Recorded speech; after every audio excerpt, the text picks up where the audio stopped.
صلو علی الحبیب صلی اللہ تعالی علی محمد صلی اللہ علیہ وآلہ وسلم۔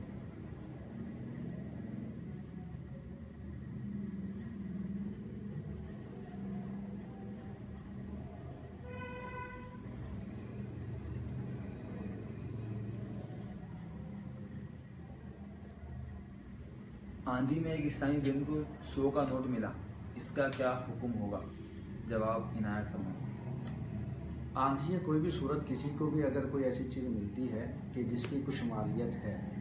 تو پھر اس پر لقطے کے احکامات جاری ہو جائیں، چاہے وہ اسلامی بہن کو ملے یا اسلامی بھائی کو ملے، اب ان پر لازم ہے کہ اس کا اعلان کروائیں۔ اب اسلامی بہن خود تو اعلان نہیں کر سکتی، تو اب اپنے کسی محارم کے ذریعے، جاننے والوں کے ذریعے معلومات کرائیں کہ یہ نوٹ کس کا ہے۔ اگر پتہ چل جاتا ہے تو اس کے مالک کو دے دیا جائے، اور اگر نہیں پتہ چلتا اور امید جاتی رہتی ہے، یعنی یہ ظن غالب ہو جاتا ہے کہ اب اس کا مالک نہیں ملے گا، تو اب ایسی صورت میں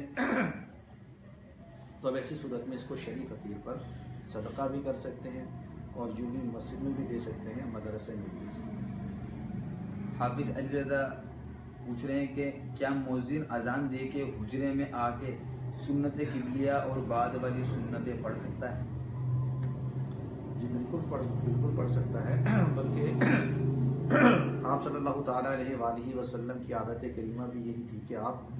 جو سنن ہیں وہ اپنے حجرہ مبارکہ میں ادا فرمایا کرتے تھے۔ تو اگر مؤذن ہے یا امام ہے، کوئی بھی ہے، اپنے گھر پر سنتیں ادا کرتا ہے، باجماعت نماز مسجد میں پڑھتا ہے، اس کے بعد والی سنتیں بھی گھر میں جا کے ادا کرتا ہے، تو یہ عمل مستحب ہے، اس میں کوئی حرج نہیں ہے، مستحب بلکہ باعث ثواب کام ہے۔ لیکن یہ کہ مؤذن اور امام کو احتیاط کرنی چاہیے کہ ان کے بعض اعمال لوگوں کے لیے تشویش کا باعث بن سکتے ہیں، کہ جس طرح مثال کے طور پہ امام یا مؤذن نے سنتیں عوام کے سامنے نہیں پڑھی، اپنے حجرے میں پڑھی، اس کے بعد امام ہے جماعت کروانے کے لیے آ گیا، مؤذن ہے اقامت کہنے کے لیے آ گیا، تو عوام جو دیکھنے والی ہے وہ یہ سمجھے گی کہ امام نے یا مؤذن نے سنتیں نہیں پڑھی ہیں، اور وہ سمجھیں گے کہ انہوں نے سنتیں ترک کر دی ہیں، اور پھر وہ یہ بھی سمجھیں گے شاید امام صاحب گناہ گار ہو رہے ہیں، مؤذن صاحب گناہ گار ہو رہے ہیں۔ اگر ایسا اندیشہ ہے تو پھر ان کو مسجد کے اندر ہی اپنی سنن اور نوافل وغیرہ پڑھنے چاہیے، ورنہ اگر ایسا معاملہ نہیں ہے تو پھر اپنے حجرے میں پڑھیں یہ بہتر ہے۔ کیا فرماتے ہیں علماء کریم اس بارے میں کہ زید کو اس کے بھائی نے کسی قسم سے روکنے کے لیے رسول اللہ صلی اللہ تعالیٰ علیہ وآلہ وسلم کی قسم کھا کر کسی کام کا نہ کرنے کے بارے میں زبردستی قسم لی ہو، اس طرح کی قسم ہو جاتی ہے یا نہیں؟ اگر ہاں تو کفارہ کیا ہوگا، یا اس سے کیسے نکلا جا سکتا ہے؟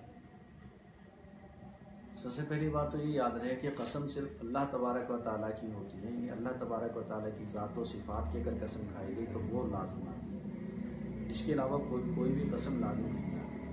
اور دوسری بات یہ ہے کہ اللہ تبارک و تعالیٰ کے سوا کسی اور کی قسم کھانا بھی شریعت میں حرام ہے، یہاں تک کہ حضور علیہ الصلوۃ والسلام کی قسم کھانا اور یوں ہی کعبۃ اللہ کی بھی قسم کھانا شریعت میں ناجائز ہے۔ تو قسم اللہ تبارک و تعالیٰ کی کھائی جائے گی، قسم رب کعبہ کی کھائی جائے گی، قسم رب محمد کی کھائی جائے گی، نہ تو کعبہ کی قسم کھائی جائے گی اور نہ ہی آپ صلی اللہ تعالیٰ علیہ وآلہ وسلم کے نام کی قسم کھائی جائے گی۔ تو جنہوں نے اس طرح قسم اٹھائی ہے تو ان پر واجب ہے کہ فوری طور پر اللہ تبارک و تعالیٰ کی بارگاہ میں توبہ کریں، اور اپنے بھائی کو جو مجبور کیا ہے ان سے بھی معافی طلب کریں، اور جنہوں نے بلا اکراہ شرعی اس طرح قسم اٹھائی ہے تو ان پر بھی لازم ہے کہ وہ توبہ کریں۔ عثمان علی بھائی پوچھ رہے ہیں کہ کیا غیر مسلم سے شادی کر سکتے ہیں؟ غیر مسلم سے شادی کرنا ناجائز ہے، اور اللہ تبارک و تعالیٰ نے قرآن پاک میں سے منع فرمایا ہے۔ اگر کوئی ہم سے غسل کے فرائض کی تعداد پوچھتا ہے تو ہم جواب میں 3 کہتے ہیں، کیا یہ فتویٰ کہلائے گا؟ فتویٰ اور مسئلہ بیان کرنا عوامی اعتبار سے تو ان دونوں میں فرق ہے، لیکن یہ ہے کہ جو مسئلہ آپ کو مکمل اور درست طور پر معلوم ہے تو اس کو کوئی آپ سے سوال کرتا ہے اور وہ مسئلہ آپ کو مکمل طور پر معلوم ہے تو اس کے بیان کرنے میں کوئی حرج نہیں ہے۔ فتویٰ کے جس کو عوامی زبان میں فتویٰ کہا جاتا ہے کہ جو علماء کرام کسی مسئلے میں چھان بین کرنے کے بعد، تحقیق کرنے کے بعد دیتے ہیں، تو فتویٰ عوامی زبان میں اسی کو کہا جاتا ہے، لیکن یہ دینی مسئلہ بتانا بھی فی نفسی ہی ایک فتویٰ ہی ہوتا ہے۔ لیکن یہ ہے کہ عوام جو ہے، عام اسلامی بھائی جو ہیں، ان سے اگر کوئی مسئلہ پوچھا جاتا ہے تو وہ اپنے مسئلے کو یہ نہیں کہیں گے کہ میں آپ کو فتویٰ دے رہا ہوں، بلکہ وہ یہی کہیں گے کہ میں آپ کو مسئلہ بیان کر رہا ہوں، اور وہ مسئلہ بیان کر رہا ہوں جو میرے علم میں ہے۔ اگر ان کے علم میں ہے تو بیان کرنا درست ہے، اور اگر علم میں نہیں ہے تو پھر بغیر علم کے مسئلہ بیان کرنا یہ ناجائز بھی ہوگا اور گناہ بھی ہوگا، اور اسی کو کہا جائے گا کہ بغیر علم کے فتویٰ دینا۔ حدیث پاک میں ہے من افتیٰ بغیر علم لعنتہ ملائکۃ السماء والارض، کہ جو بغیر علم کے فتویٰ دے یعنی دینی مسئلہ بیان کرے اس پر زمین و آسمان کے فرشتے لعنت کرتے ہیں۔ اگر امام کی نماز مکروہ تحریمی ہوتی ہو تو کیا مجبوری کے تحت گھر نماز پڑھ سکتے ہیں؟ نعمان بھٹی بھائی کا سوال جو ہے یہ تفصیل طلب ہے، تفصیلات جاننے کے بعد اس کا جواب عرض کیا جا سکتا ہے۔ اس کے لیے بہتر یہ ہے کہ جو جن اسلام ہے کہ مسئلہ ہے تو وہ دارالفتہ اہل سنت میں رابطہ کر کے تفصیلی طور پر اپنا سوال بیان کر دیں اور اس کا تفصیلی جواب طلب کرنا۔ غلام صاحب وہی پوچھ رہے ہیں کہ ظہر کی سنت امام نے نہیں پڑھی تو کیا اس امام کے پیچھے نماز ہو جائے گی؟ امام کے پیچھے نماز ہو جائے گی، لیکن امام کو بلا وجہ شرعی سنتوں کا ترک نہیں کرنا چاہیے، اور بلکہ اگر سنت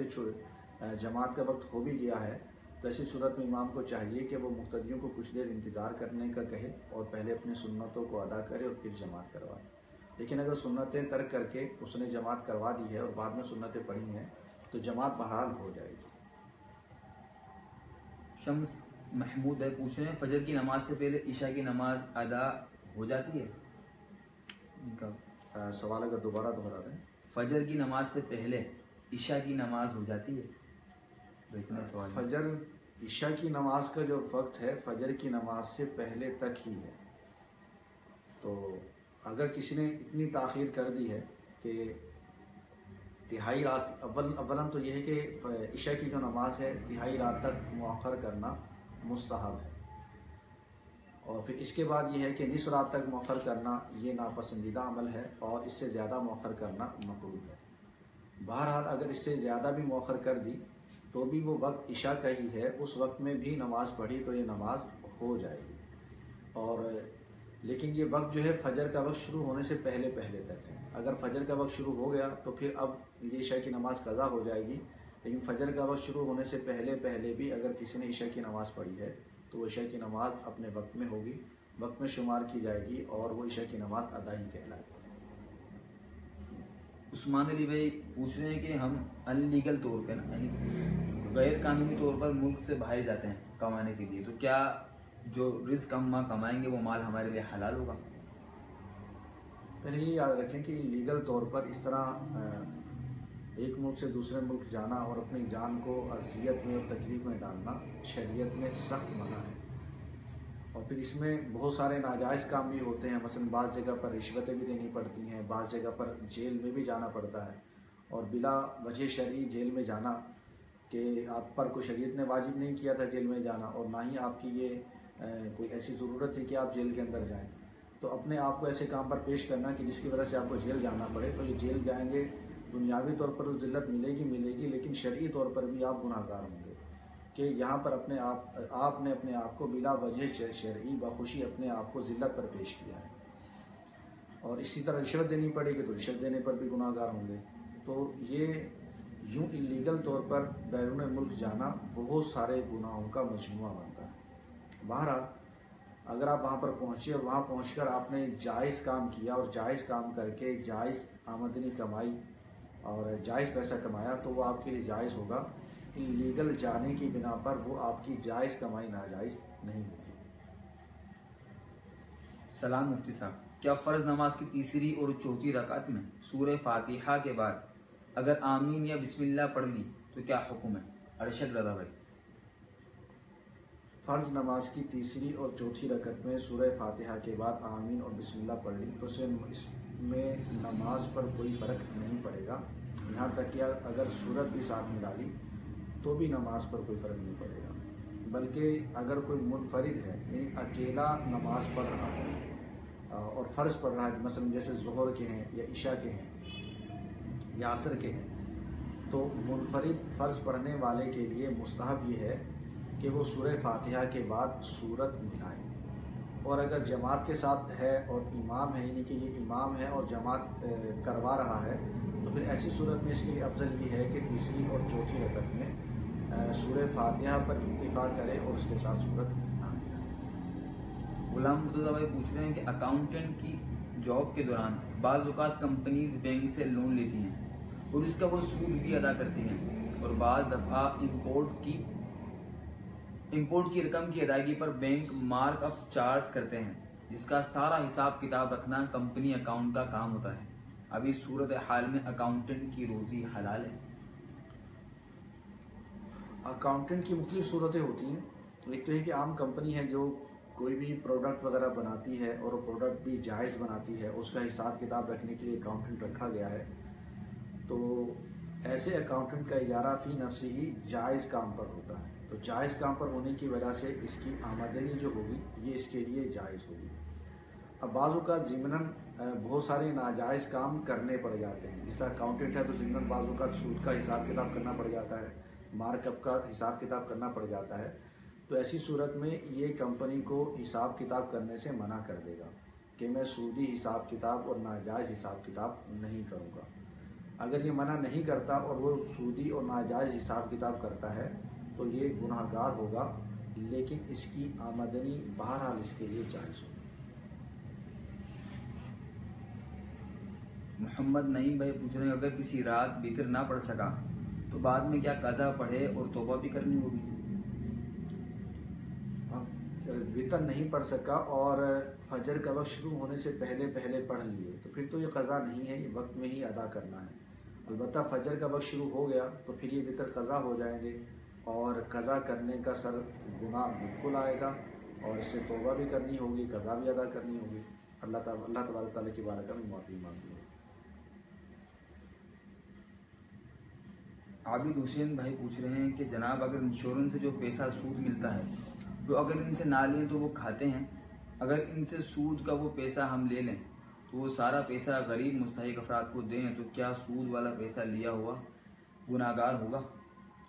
ایسی صورت میں ان کے لیے حکم یہی ہے کہ اصل رقم جو ہے وہ اپنے پاس رکھیں، اور جو زائد رقم بنی ہے پروفٹ کی جو کہ سود ہے اسے بغیر ثواب کی نیت کے چھٹکارا پانے کے لیے شرعی فقراء پر صدقہ کر دیں، تو یہی ان کے لیے حکم ہے۔ اور اگر صدقہ نہیں کریں گے، اپنے استعمال میں لے کے آئیں گے تو گناہ گار ہوں گے۔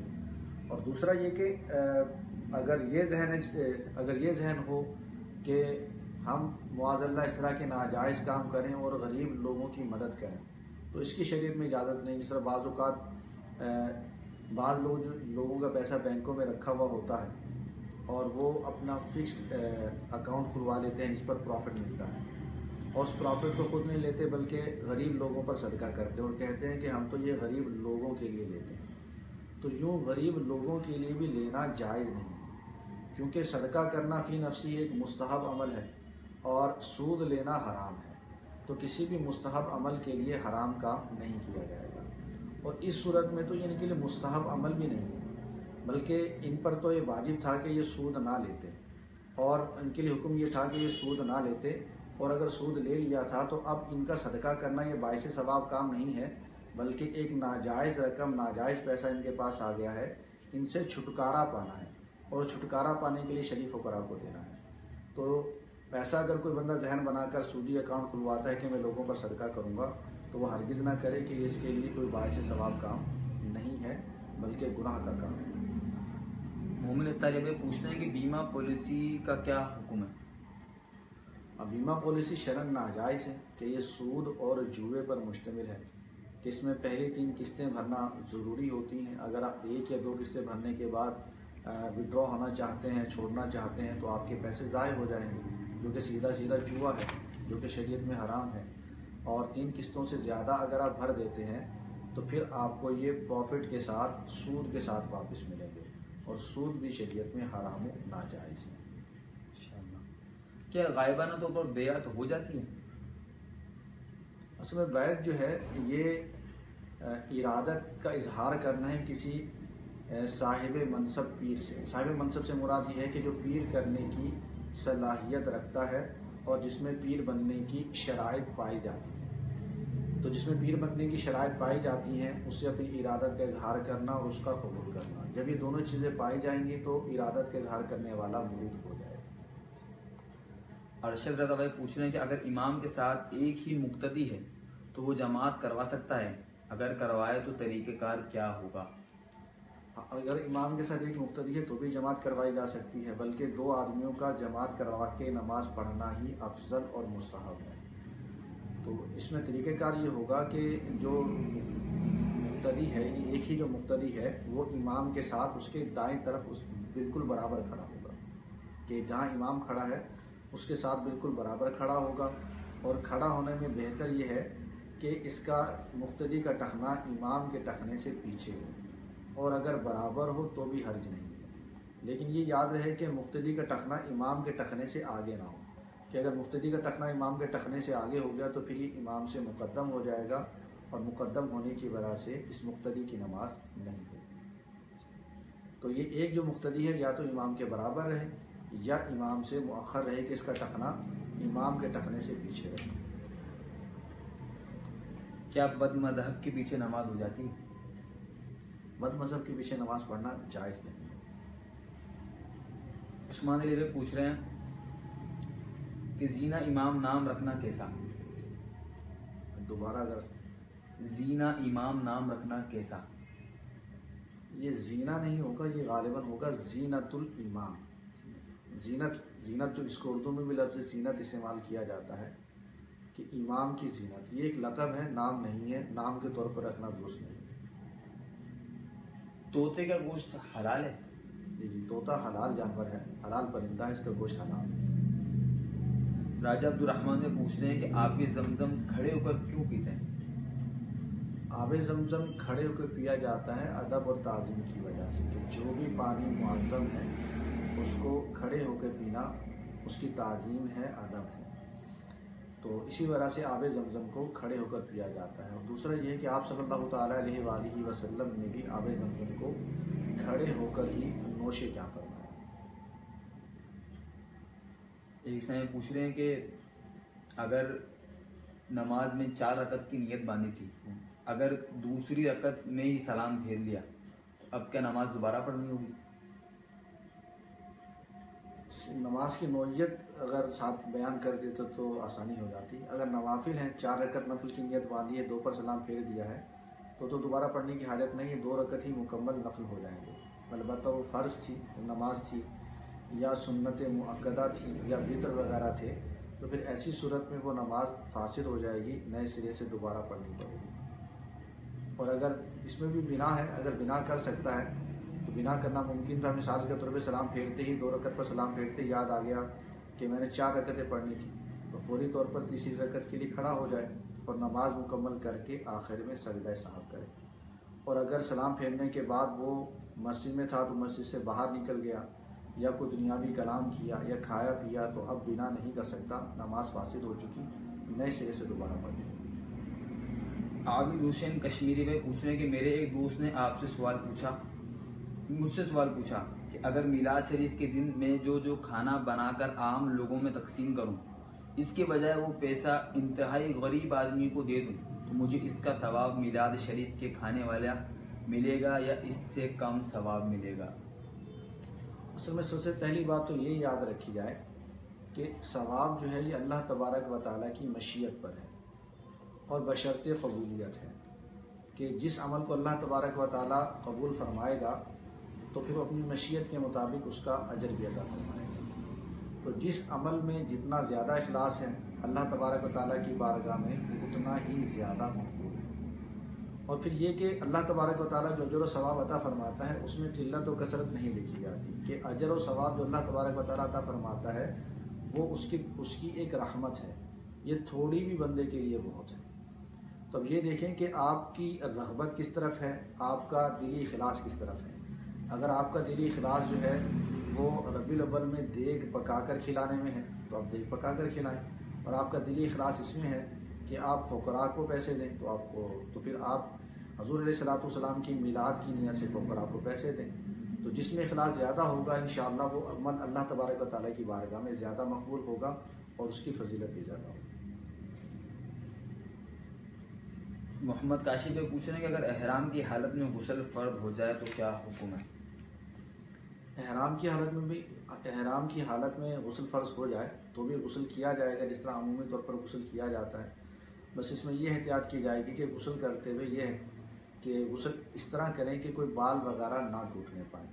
اگر بال وغیرہ ٹوٹیں گے تو پھر اس کے اعتبار سے صدقہ، کفارہ یا دم وغیرہ جو بھی لازم ہونا ہوگا وہ ہو جائے گا. ایک اس میں پوچھ رہے ہیں کہ اگر وطر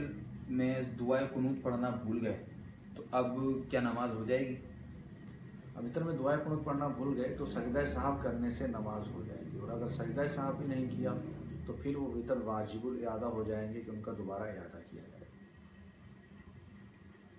عمرے کے بعد اگر عورت ایک لٹ میں سے کچھ بال کاٹ دیں تو کوئی حرج تو نہیں؟ مطلب احرام کی حالت سے پھر وہ باہر آ جائیں؟ احرام کی حالت سے باہر آنے کے لیے کہ جو حلق و تقصیر وغیرہ کروائی جاتی ہے، عورت ایک لٹ کی تقصیر کروا دے تو حالت احرام سے باہر آئے گی یا نہیں؟ شاید یہ سوال ہے. جی یہ کرنا مراد. تو اس میں یہ ہے کہ لٹ جو لی جائے گی وہ چوتھائی سر کے بالوں کی لی جائے گی، کہ کم از کم چوتھائی سر کے بال لیے جائیں اور وہ ایک انگلی کے پورے کے برابر کاٹے جائیں. یہ ضروری ہے. تو اگر خالی ایک لٹ لے لی لیکن وہ لٹ جو ہے چوتھائی سر کے بال کے برابر نہیں تھی تو پھر ایسی صورت میں وہ کاٹنا کفایت نہیں کرے گا. چوتھائی سر کا مطلب یہ ہے کہ سر جو ہے پورا اس کے 4 حصے کیے جائیں، کہ 4 حصے کریں گے ہم تو ایک کسی بھی حصے کی، سامنے والا، پیچھے والا، دائیں والا، بائیں والا یا اسے پیچھے والا، سر کے کسی بھی ایک حصے کو لے کر اس کے بالوں کو پکڑ کے نیچے تک کھینچ لیں. وہ لٹ پوری کی پوری ہاتھ میں آ جائے گی تو پھر نیچے سے ایک پورا یا اس سے کچھ زیادہ بالوں کو کاٹ لیا جائے، یہ قصر ہو جائے گا. لیکن اگر وہ لٹ چوتھائی سر کے بالوں سے کم کی تھی تو پھر قصر نہیں ہوگا اور ان پر دم لازم آ جائے گا. راؤ اجمل بھائی کا سوال ہے کہ نماز کے کتنے فرائض ہیں؟ نماز کے 7 فرائض ہیں. سب سے پہلا تکبیر تحریمہ، دوسرا ہے قیام، تیسرا قرات، چوتھا رکوع، پانچویں سجود دونوں کے دونوں، اور چھٹا ہے قاعدہ خیرہ، اور 7واں ہے خروج بسنہ، کہ اپنا کوئی ایسا فعل کرنا کہ جس سے آدمی نماز سے باہر ہو جائے. حاشر جاوید پوچھ رہے ہیں کہ مرد کا نگ والی انگوٹھی پہننا کیسا اور انگوٹھی پہن کے نماز پڑھنا کیسا، کیا نماز ہو جائے گی؟ ایک نگ والی انگوٹھی مرد کے لیے جائز ہے، جس کی تفصیل یہ ہے کہ 4.5 ماشے چاندی جو کہ پوری نہ ہو، یعنی 4.5 ماشے چاندی سے کم کی ایک نگ والی انگوٹھی مرد کے لیے پہننا جائز ہے، اور یہ پہن کے نماز بھی ہو جائے گی. اگر اس پر ایک سے زائد نگینے ہیں یا چاندی کا وزن زیادہ ہے یا انگوٹھی چاندی کے علاوہ کسی اور دھات کی ہے تو ایسی انگوٹھی پہننا مرد کے لیے ناجائز ہے اور گناہ ہے، اور ایسی انگوٹھی پہن کے نماز پڑھی تو نماز بھی مکروہ تحریمی اور واجب الاعادہ ہوگی، یعنی اس انگوٹھی کو اتار کے دوبارہ نماز کا اعادہ کیا جائے گا. شیخ سالم بھائی پوچھ رہے ہیں کہ میں اس وقت دبئی میں ہوں، یہاں پانی بہت گرم ہوتا ہے، پھر ہم پانی کی بوتلیں بھر کر فریج میں رکھ دیتے ہیں، کیا اس برف سے غسل کر سکتے ہیں؟ ہاں، ٹھنڈا کر کے مطلب یعنی گرم پانی میں یہ برف ڈالتے ہیں تاکہ پانی ٹھنڈا ہو اور غسل کیا جا سکے. اس میں کوئی حرج نہیں ہے، کیونکہ اسلام میں تکالیف کا بھی لحاظ رکھا جاتا ہے. جہاں پر سرد پانی ضرر دیتا ہے تو وہاں پانی گرم کر کے غسل کرنے کی اجازت ہے، اور جہاں پر گرم پانی نقصان دیتا ہے، تکلیف دیتا ہے، تو پانی کو ٹھنڈا کر کے بھی غسل کیا جا سکتا ہے. اصل جو بنیادی طور پہ بنیادی جو چیز منع ہوتی ہے وہ کسی مال کا ضائع کرنا ہے، کہ ایک جگہ پر سبیل لگی ہوئی ہے یا پانی پینے کے لیے ٹھنڈا کر کے رکھا ہوا ہے تو خالی مزے کے لیے اپنے منہ پر چھپکے مارنا، اس پانی کو ضائع کرنا، یہ شریعت میں منع ہے. احمد شیخ بھائی پوچھ رہے ہیں کہ کیا عمرے کے بعد اپنی حلق خود کر سکتے ہیں یا کسی اور اسلام بھائی سے کروا سکتے ہیں اور یہ اس کی کر سکتے ہیں؟ جب یہ وقت آ گیا احرام سے باہر ہونے کا، حج میں یا عمرے میں، تو خود بھی اپنا حلق کر سکتے ہیں، یوں ہی دوسرے کا بھی حلق کر سکتے ہیں، اس میں حرج نہیں. بنت زمزم کا سوال ہے کہ السلام علیکم ورحمۃ اللہ. وعلیکم السلام ورحمۃ اللہ وبرکاتہ. زمین پر گرے پیسے ملے تو وہاں کچھ جو لوگ تھے ان سے پوچھا گیا تو وہ ان کے نہیں تھے، ان پیسوں کا کیا کریں؟ جواب عطا فرمائیں. ان پیسوں کا بھی یہ ہے کہ لقطے کا حکم ان پر جاری ہوگا، مالک کو تلاش کیا جائے گا، مل جائے تو اس کو دے دیے جائیں گے، اگر نہیں ملتا تو پھر شرعی فقراء پر صدقہ کر دیا جائے گا۔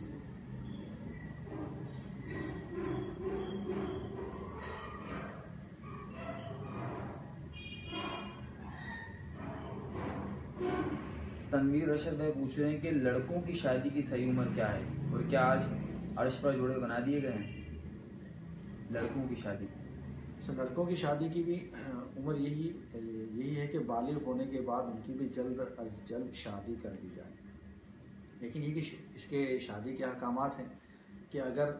آدمی نارمل حالت میں ہے، شہوت وغیرہ کا کوئی غلبہ نہیں ہے، تو پھر اس کے لیے شادی کرنا سنت ہے، اور اگر اس پر شہوت کا غلبہ ہوتا ہے اور اندیشہ ہوتا ہے کہ کہیں وہ گناہ میں نہ پڑ جائے، تو پھر ایسی صورت میں شادی کرنا واجب ہوگی۔ اور اگر یہ اس کو یقین ہے کہ اگر میں نے شادی نہ کی تو میں گناہ کر بیٹھوں گا اور معاذ اللہ غلط کام کر بیٹھوں گا،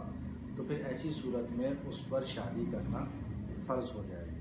اب اس کی عمر چاہے 15 سال ہو، 20 سال ہو یا 30 سال ہو، یا اس کی شادی ہے،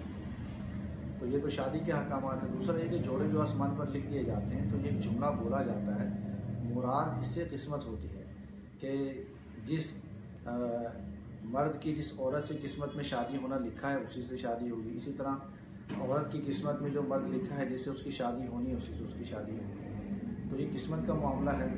اور اسی کو کہا جاتا ہے کہ جوڑے آسمانوں پر لکھے جاتے ہیں۔ تو دیگر معاملات میں بھی اسی طرح قسمت کا عمل دخل ہوتا ہے کہ ہماری قسمت میں جو رزق ہے وہ ہمیں ملے گا، اور ہماری قسمت میں جب ہے کہ جب ہماری موت کا وقت آئے گا تو ہماری وفات ہوگی۔ تو یہ معاملہ قسمت کا ہے، کوئی الگ سے کوئی معاملہ نہیں ہے کہ جوڑے آسمانوں پر لکھے جاتے ہیں۔ اگر چھوٹا پیشاب کا قطرہ جسم پر لگ جائے تو غسل کرنا ہوگا یا صرف اس حصے کو دھو لیں؟ اب پیشاب کا قطرہ بدن کے کسی بھی حصے پر لگ جائے یا کپڑوں پر لگ جائے تو اس میں غسل دوبارہ نہیں کرنا ہوگا، فقط اسی حصے کو دھونا ہوگا جہاں پر پیشاب لگا ہے۔ احمد شیخ بھائی پوچھ رہے ہیں کہ جائے نماز پہ تسبیح کو پھینکنا کیسا ہے؟ فی نفس ہی تو اس میں کوئی گناہ کا کام نہیں ہے، لیکن یہ ایک معظم چیزیں ہیں کہ جائے نماز پر نماز پڑھی جاتی ہے، تسبیح سے اللہ تبارک و تعالیٰ کا ذکر کیا جاتا ہے، تو ان کے ساتھ بھی ادب کا ہی برتاؤ کیا جائے، پھینکنا مناسب نہیں ہے، ادب کے خلاف ہے۔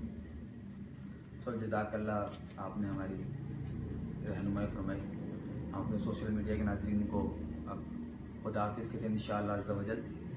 اگلے سلسلے میں حاضر ہوں گے۔ السلام علیکم ورحمۃ اللہ وبرکاتہ۔ صلو علی الحبیب صلی اللہ تعالی علی محمد صلی اللہ علیہ وآلہ وسلم۔